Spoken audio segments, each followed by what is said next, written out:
tamanyi nekino yesizaayo kakati ono mbagamba abaana bange nti nze ekiyinza okukwata ekitabo kyange n'okijjawo nyinza okuba ensobola omutwe okutambuza emmotoka nga eraibulale yange nga tewambuulidde eggulu you drive ebitabo byange mbijjemu ogende nyinza okuba lunnyondo mu mutwe kubanga olyaga nti amukubidde kitabo no you are disorganizing your program. Yes.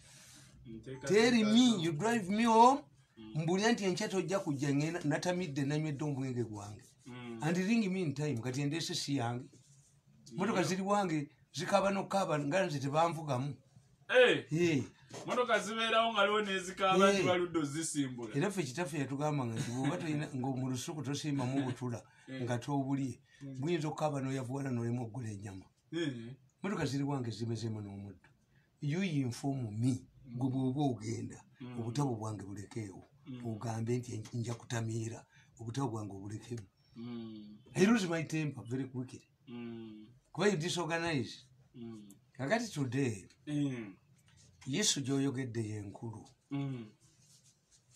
nabagamba nti ebintu abantu kye batamanyi gavumenti eno ebadde etambulya akaserengeto ng'ewondowa ku kaserengeto osobola okuwondowa in the 35 years n'okuba endobo naye tosobola kuwondolera akasozi ng'oyambuka kakati gavumenti eno yafuna goodwill Museveni yafuna goodwill y'amaanyi ennyo mu bantu nga ne bwe bakola ki ne bakola ki until the emergence of the mafia fellowship ng'erina polisi endala erina omusika waayo erinaki kakati pulobulemu yaayo nti abaganda bakugamba nti olunatta wakabwa bisooka muzibikira nnyo. Yes. A disease that will kill a dog blocks its nostrils. What are the nostrils of the state? The nostrils of the state is intelligence services. Kati omuntu bano bagenda ne bayingira mu bitongole byonna including intelligence. Tiapo today public temanyi who is superior mutabani wa Amini oba Katabazi kuba balinawo interest zaabwe. Yes. Kati bitongole byafu ebitongole bwe bifa the president suffered another setback talina mawulire bawukulu balina amawulire gaabwe kanagisi kukuba ki akuba gundi akuba Muzata akuba gundi pasa Bujingo ayinona ba Mirundi ye buli kaseera kanagisi kumala nagisi Museveni talina mawulire ate aliwo wainajoga bujozi bantu naletawo akakampuni ke natuyola tugende tumukolere ng'embwa ye nadduka ne sente ng'ani akukolera mbufe bakola akakampuni kaabwe kali kukolola eyo ffe tugende tubogere ku maledi ne bwempulya nti wano babasasudde ku ezo sente sidda the money for me I cannot be a slave I cannot be somebody's staff manye sente gye bazijja kutujoga kwebatujoga netubakolera ng'embwa this time no kati ayina mawulire ogambe president ayina mawulire no kakati president najja afuna setback endala nti abasajja wano abasobola tumukunde tabalina abasobola tumukunde tumukunde oyo golaba ate batya ono gwe balemesezza okugenda abakuba campaign kyabakola okitegeera gwe ate kitya tumukunde bwoba onaamusobola olina okubeera n'embabazi embabazi is very important mbabazi is important very important olina okubeera n'otafiire bamukuba ne bamuteekamu sente ewaabwe wabwe ne bamugoba ne mu justice ne batwala embwa mu East African community ne baleeta musajja wa UPC abayisizeemu reforms agwe mu kyalo kuba bamuteekako kahonda olina okubeera ne mubwezi they are lawyers basoma amateeka bagezi ate bagenda mu nsiko ate balina masters mu law what they are not practicing lawyers olina okubeera ne kayobola ate kayobola akuteerayo omubiri tebakyaliwo ejjoogo obujozi n'obusuma bwabagoba tumukunde mugezi nnyo antiko kati kimanyi why am I telling you that the election we are doing now okulonda kuno kwe tulimu tekubeerangako mu Uganda. Sirwa covid no bw'oba totegedde abasajja babazimbi b'amayumba bayinza okumala emyezi 6 nga bapima ttaka balinajako kalina eyo. Look what local people abaluku bayinza okusiba ekikomera emyezi 6 naye nga banyiga ttaka bategeere ettaka lino ligenda ku kalina 10 naye amu yakikola era omusanga webyo bigwa. Kakati if you don't understand the political landscape bano tebagitegeera tebategeera political landscape. Bani abatagitegeera bana abalwanyisa Bobiwine, these are enemies of Museveni. Kubanga luli nabagamba I separate two things. One nasoma logic, nasoma political science, nasoma propaganda. Propaganda tulina elements zembagamba bulijjo ziri ezi reverse psychology and deception. Reverse psychology nga tuli mugezi nnyo tosobola kumutegeera. No, reverse psychology you must be a genius okutegeeza reverse psychology. Titugeze omwana nga ayagala okutta kitaawe tamutuuza mugwa, kitaawe mulwadde n'omuguli expired drugs abalaba eddagala baga nti oyagala awone. Omwana yanguye mangu ku ddwaliro ku kakiriniki is a killer. Kati eyo reverse psychology oyina kuba highly intelligent okutegeera reverse psychology. Abo benkumenyedde bakikola. Mbabazi nakubeerako Muhwezi Otafire Kayihura bakikukolera. Kati Mukunde yasigala eno yabazanya kubanga leta asasiki nti abalemesa Bobiwine bayamba Museveni. Nati tebagala hatuuse message mbantu bagala asigale bamusindika eri mu byali watali bantu. First of all nzikankubuulire Abaganda abo bo batunuulira bano bamayiga be bonoonye Buganda, but the Baganda olwokuba balina nga balima mangu ne bafuna emmere era okulya nti enjala kirya nkondwa ani amuwadde akatebe the land awo enjala yabayisanga bubi. As a result Baganda were good hunters. That's why bwe bagenda okuyigga ensolo bagigabana tennafa befumitiranga y'amafumu. A hunted animal is shared before the hunt. Eyaleese embwa ayina kyafuna, omuzizi ayina kyafuna, ow'olutuula ayina kyafuna, eyawemulidde ku nsika ayina kyafuna. Kati gwe bw'ojja okuba embeekulo bano be bakuwaako. A hunted animal is shared before the hunt itself. They used to kill each other in the forest over meat. Ne baga tugitememu bwe tuti tugigabana tetunakola ki tewali alwanirayo. Kati mmwe abazze abawowoganya abazze bawonoluukazi bakirolo bano abamaze okugabana be babawa buli omu n'abasuniraku yes. Kakati Abaganda bakugamba ti empande emu yeyiwa ekisero. Why? Empande bwegwemu okutamu ogijjewo with the hand. As a result you don't balance the kisero. But if empande 10 ziyiise you must remove your kisero properly n'oziyoola ozizzeemu empande eki. This is what Muganda says. Empande emu causes trouble. I have seen it in politics myself.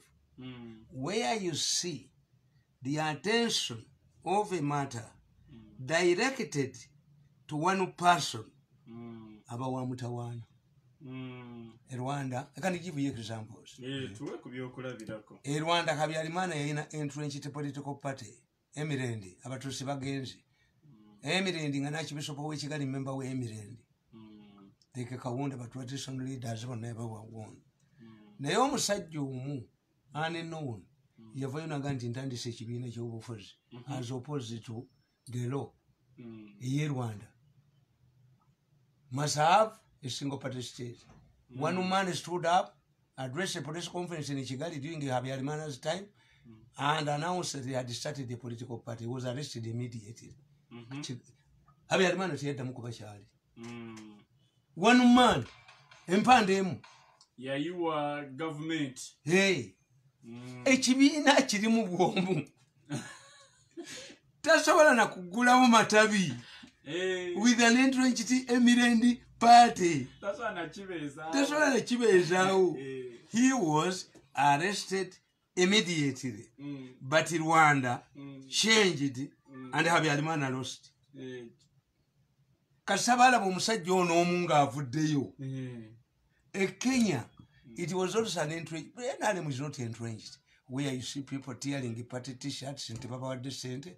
Nalaba Jonna Mugwanyanga agamba abasajja mbu Museveni abawe ssente lwaki mbu batwala petition mu parliament emyaka 75 gigibweyo a whole minister embarrassing Museveni nti even those abatwala petition bali bagule bukuzi and you remain you don't resign kuba noonya okubba ssente. This is embarrass people. Niti basoma introduction to political science. Kakati nkugamba nti Kenya wali omukyala nga bamuyita Professor Mangali Masai. Moi byakyawa abakazi mu nsi muno. President Moi yali yakyawa abakazi. At one time there was only one female minister bamuyita ngani Mwenda widowa Kitiri Mwenda yali chief justice wa Kenya yali agala kuwamba government namutira bakitide bo bali batuga butuze Kenya. Kakati yali mwogo muyitagala bakazi mukazi we omukulu Kinyata yamugamba nti bakujoga abakikuyo abo bakujoga bataddewo change the constitutional group tebagala mu yafuge bamuyisa bubi nnyo. Kakati Kinyata namugamba nti omanyi tugende mu dance nzine naawe nzine ne mukazi wange mwamangira nange nzine n'ogwo tusendinga message kati omukazi owammwe naga nti Kinyata awunya obukadde nagana okuva mu ntebe muyina jayo omukazi omulala kakati ate ono mukazi we namubatteke nagwa mu dancing hall mwe yagoba omukazi mwe yali tayagala bakazi mwe hated women era yabavumanga enkya n'eggulo. Kakati ekibalo kye yali abakuba mwe baali abakazi abo babiri.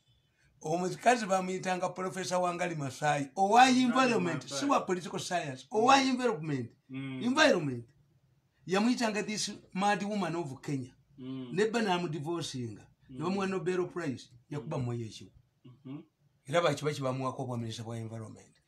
Omukazi omulala munne bamuyitanga Mugonde Kalua Martha yakyali active mpotis mwe yali ayogera n'avuma opposition mukazi n'asituka ensi yonna n'erinda oba mwe yayinza okukiza omukazi oyo atambule yayambalanga tuzinensawo ye n'agenda.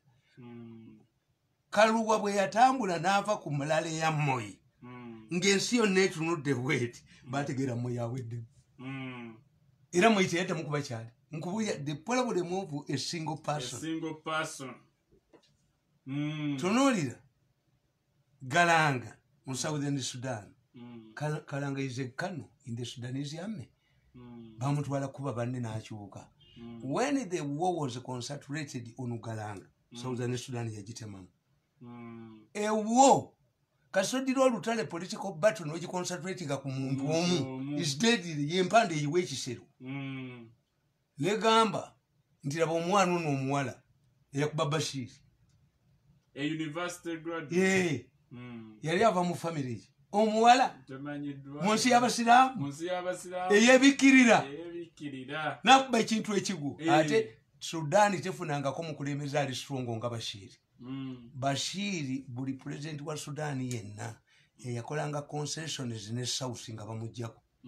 Bashir yali talina mwana. Bashir kye yakola n'abaga nti muggale university zonna muggale institutions zonna tugende mu training tukube Galanga tumugjeyo.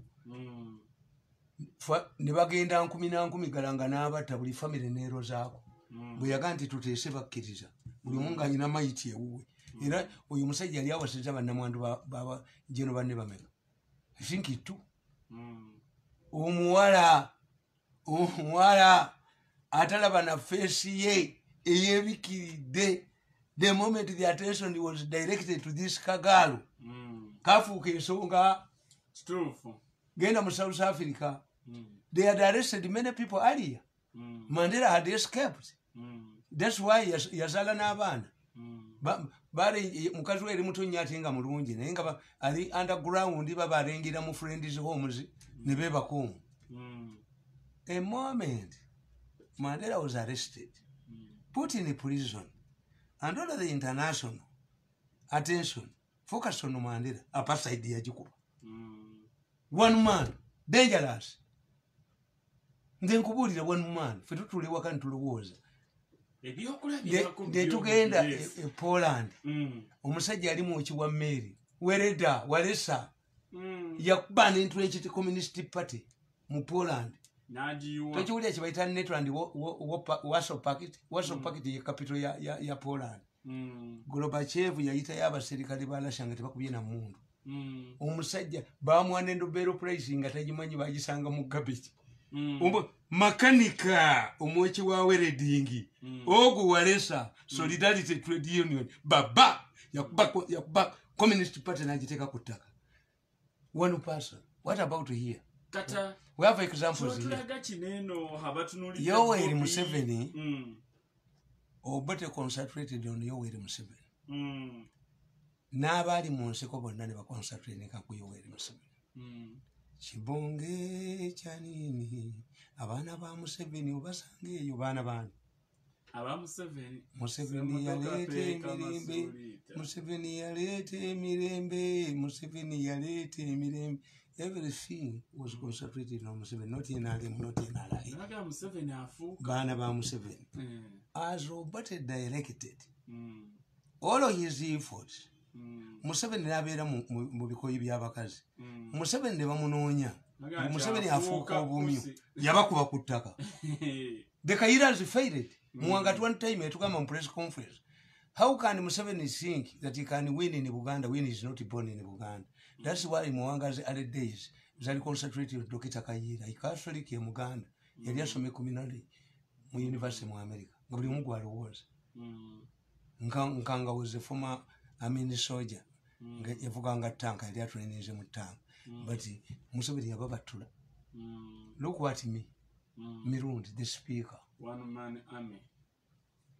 Teri muntu wano yali ajogedda mafia n'akuba ku ttaka. Mafia fellowship no more. You know why they concentrated on me, switching off my programs, trying to, they did poisoning me to mukube to mugizika kati we never gambia any conditionally. Never would them meeting is about concentration. It is to give me the compensation. It's not a buy off. I hear them saying, Ateta tatukomya. Ate have we declared this is fire? Tituna declaring a sisi fire. Oh, Luttalo Musasule. Hey. Na yego baddo sobola kuba mafia kuyizeho. Ngenda kukubira katambi wana. Ngobusajja kana akawunyonyo. Nakano. Wali twetwe ntwe ya pusi. Kafana ne pusi. Katunule pusi. Kaleba ne pusi. Kalinge pusi. Musajja obugagga bwabwe naye bututu. Ngenda kakubira nga kakolendagano bukolendagano busalenda linga ama gundi zaabo. Properties ebizimbe mu Kampala. Ogenda kawulira wano. Polisi bagijjeko. Ate yabubonereza ng'ennaku z'omwezi 25 November lwe nazaalibwa e birthday gift. Tozanyisa dogoti. Eryo dogoti. Ako kemanyi ke dogoti. Waliwo abakyala bangenda okulyolekeza. Oliwulira. Oliwulira ow'ekikulukuta yagenda ewa Yesu nga bano bamusinga okukulukuta. Balyoke bategeera amaanyi g'eddogoti. Dogoti lye lyakoze ekyo. Naye nabuuza nagamba my professor mwagala nnyo. I like the professor. Professor is an intelligent man. Ekyo ekibiina kyabwe bakifuula gundi. Nze njabba obutabo bwange. How to transform a mafia gang into nga president bw'abagamba. Sibakubye ne mbamalawo. Kakati nze mbabuulira. Whoever is mishandling Bobiwine is doing Museveni a disservice. Bobiwine be bamwereetera. Somebody remarked when I saw Bobiwine in Arua, I had to hide under my desk. I identified Bobiwine, nurtured Bobiwine, watered Bobiwine, groomed Bobiwine, is now out of my hands. bebamwereetera yamuleeta n'amukuza n'amutraining n'amufukirira n'amuteeka mu kimu n'amuddukako. kakati Bobiwine from the onset yabalema nga Mwenda amuvuma ntamanye GDP mukwano gwe nga Mwenda member wa Nuupu era Mwenda bwe baali bamugoba mu fellowship yabagamba by the way who does not communicate with the Bobiwine? Yes. Bobiwine was their creation. Ne how can you create Bobiwine gumutamanyi ko tabafaanana yo wa ghetto ye yali bibye temusomanga ko naye temukulirangako si mwana wa mwe no ngo mumujja wa bondi chebagatta wakati yao kakati atemmwe nga muzannya naye twekweke mono mwe mumujjako mumugana okuyimba sente ne muzimuwa ekiro naye nga yo public temanyi nti muzannya naye eki games mumujjako sente muleeta bakusasira muleeta ni mubbe ku Museveni sente nga the money is growing kati yafuna abalala nabagamba nti mwe mujje mulabire professor wa gundi wa psychology teyasoma ndowooza human psychology oba akadde yasoma bitabo bikadde gwe tunuulira akaana akawala akato kajja envunza zikaluma tekalina kasula ewaabwe nekakolaki kasitakayiga okunaaba ne bakabulirako buteeteeyi ne beereziga n'ebizigo katandika okuvuma eyakaleeta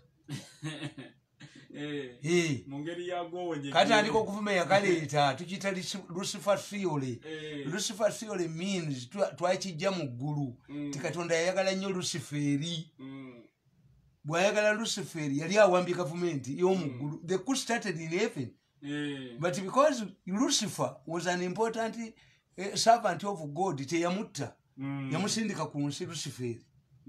Lucifer theory nti natunuliranga Mbabazi nga abatula Museveni neewuunya twagenda mu by-election ya Mbabazi pulezidenti n'alagira omuvubuka Longa and others mugende muwulire abantu bye boogera mu kyama mubamikisingemu ne bajja ne bamugamba tebagenda kuwa Mbabazi kalulu tabeerawo and is arrogant.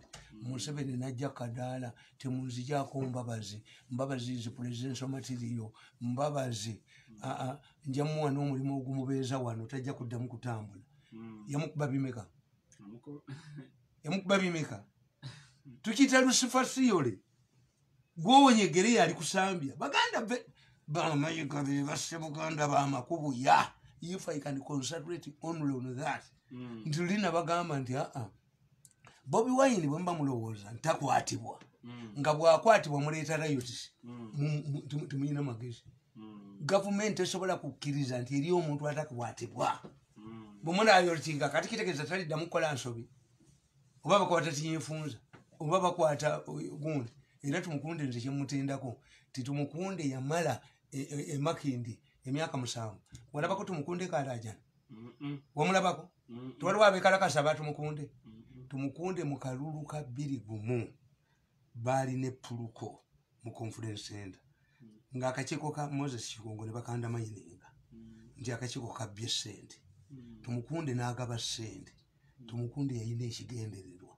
nze tumukunde ndamulaba ewaffe ekyotera omukazi omukadde nayimirira n'amugamba nti wa tumukunde yambuza mukadde gwe otaddeko ekifaananyi kya Museveni naye omwagalako ki nkuwa eki mukazi n'amugamba nti ffe twagala mirembe bikinga abakazi omanye abatali babbi baliwo nesi tumukunde n'amugamba nti munsi oyagala nti tukukwatako akakadde kamu yamuwa 10 tumukunde yawa omukazi omukadde obukadde 10 nga National Task Force tegaba ssente tumukunde alina gy'atagaba ssente. It was even rumored nti baali baleese fake money nga zebakuba mu conference center ne puluko tewali we batagaba ssente tumukunde talina watagaba ssente bakulimba very generous man. Kakati gwe tumukunde wawulirako nga akekema wano we bamutaddeeyo ne bamuhambulinga ne bakola ki wawulirako nga tumukunde yaga comrades my house is surrounded ne wawulirako nga akanti uprising endika kasaba gisala baba gendo gisala ne kaba batante endika tekaaba kakati nkugamba Tamale munda mulimu abagala okuba Museveni ku zino anti kankubulire Bobiwine buli kye bakola ku Bobiwine nkyemvudde nga nti Mbabazi is important. Museveni needs the services of Mbabazi even if he needs to pay There are people you cannot do without now. Tigwe, unagenze omuntu we, ajeyo bilioni ze, ataddewo akawufisi kololo, mbufe tugendenge mbwe tumukolere, tumumanye enkola ye. Olukwata sente n'ateekawo akakampuni akekikwangala ngadduka. Tajja kulaba y'omuntu. Museveni made a mistake. If that group is going to handle media money, bajja mukuba bamuggunde nze tansuubirayo. Ne bwe nsanga wano nga bazisasuddewo, sidda. Siyinza kubeera mpaka siwoyo mulenzi, tekiriyo ku nsi, oba nze tanziti. Nete tujjanga kubeera mbwazammwe. Embuzi nti bwe musiba wano enkya bwe muteeka ku muddo wano enkya Museveni must look at the media. Nti tumukunde dalingiwa media. Ngenda basomera wano tumukunde. Nawandika magazini eno. Ono omusajja ataze yatutte obutabo bwange. Kaakati fe Abaganda baga nti omusango gw'entamu ogubuulira n'omugenyi. Kanjogere bakama abe bambuulire. Bambuuze gye yabadde. Atasobola kuba simu kiro. Emipiira egyo gye gyabika buli kaseera gye gyabika kuliko emipya gye gyabika. If you have other things, abo abafaanana batyo tomuteeka wa muntu ali serious. Kakati nkugamba nti why does Museveni need embabazi? Museveni needs embabazi because Mbabazi yakolera eggwanga lino ekintu kimutamanyi. Mbabazi yagenda mu kooti kuba abalamuzi baali Museveni takontrolinga balamuzi. Abalamuzi mu Uganda bakontrolingibwa abantu basatu, abasajja babiri n'omukazi omu. Era nze kasojja ewange noga nti omusango gwo guli bwa mulamuzi gundi nkubuulira gy'ogenda bakuggyeyo. The judges in Uganda are controlled by 3 people, 2 men and 1 lady. Yes. Museveni tayinaamu.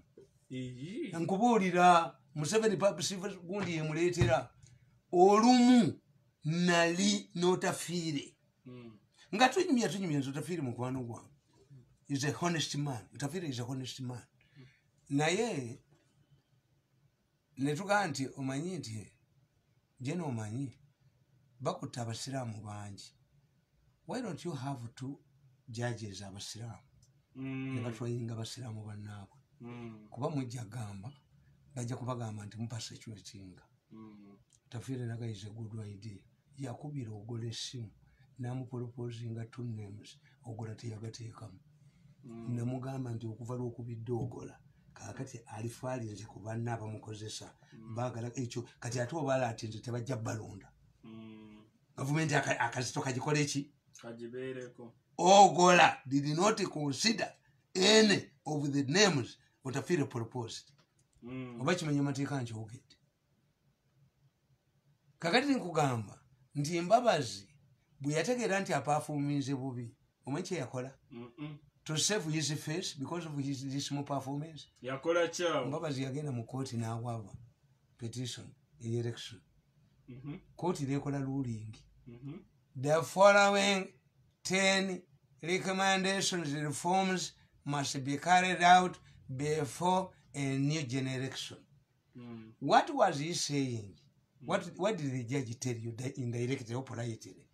That since you carried this election with the 10 loopholes, the election were not fair and fair. Okitegedde Mbabazi kyeyafunayo nti abalamuzi baagamba akalulu kafu naye tebaali bagumu ngo ono omusajja w'e Kenya omusajja nagamba dokita waakuwa eddagala bbi kiba kitegeeza ki tisobola kuwonya omunnyo guno enva ziwoomye naye zibuzeemu omunnyo kitegeeza ki salt is necessary. Katukomewo ate tweyongerera.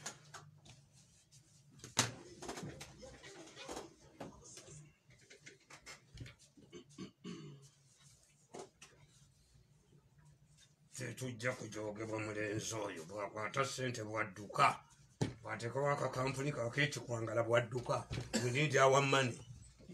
Olukwata ssente nedduka n'atukozeseza obwereere n'aleka nga babanja. This time laawo asigaze ssente ze nazaala we yamuwadde tajja tukozesa.